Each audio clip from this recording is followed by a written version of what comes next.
So I don't know if you've seen the other two videos I made. So about 2 years ago, I painted my 1989 Yukon Wilderness by Fleetwood. And, I painted it with exterior paint with a roller. And I think it came out, to me, I don't know, it looks nice. It cost less than 300 bucks. And I think it came out really good.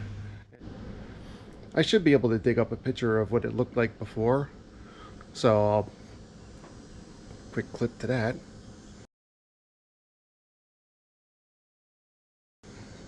Now, anyway, so I'm giving it a little clean and straighten it up inside. So things I've done with it since my last video are, well, only tinted the windows. Well, the one on the door is actually just paint because that was frosted anyway, so it's like you couldn't see out of it, and it was just letting light in. I'm not kind of light sleeper, so any little bit of light wakes me up. But I tinted the windows using this stuff. It's Gila,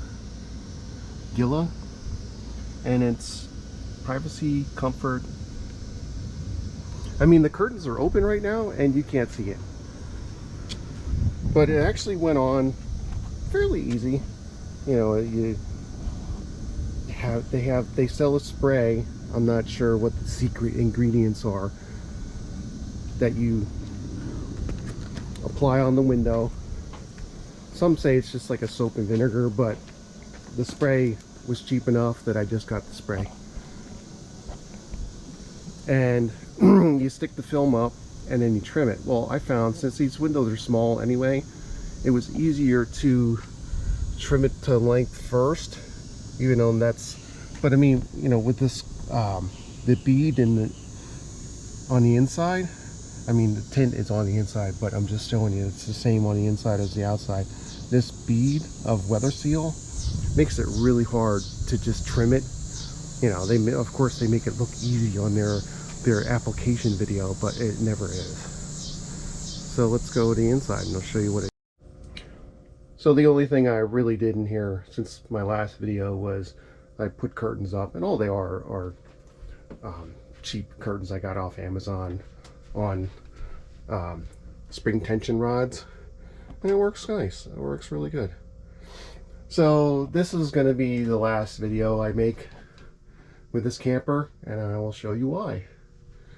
So we went camping about 3 weeks ago, and I noticed the one corner, the wall was getting a little soft.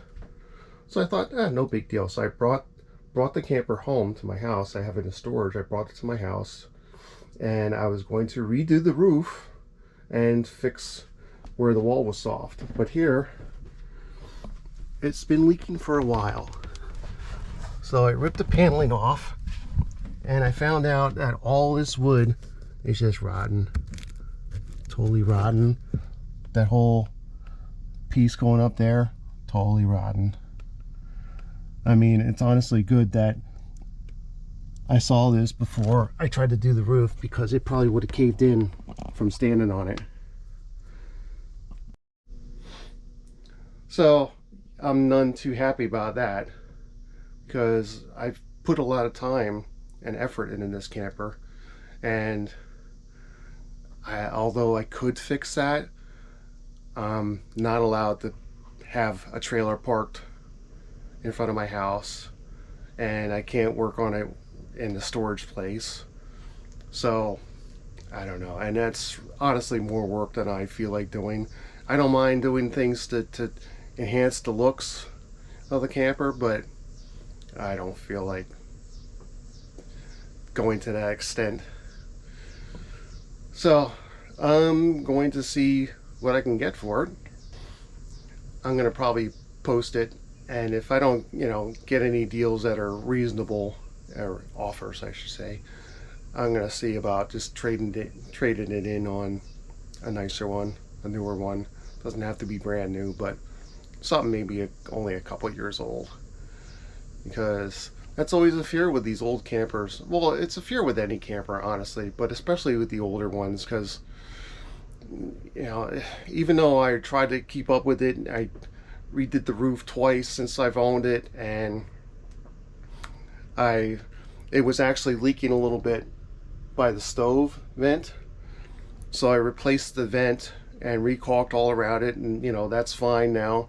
But it's things like that. I don't mind doing stuff like that, but it's just too much work.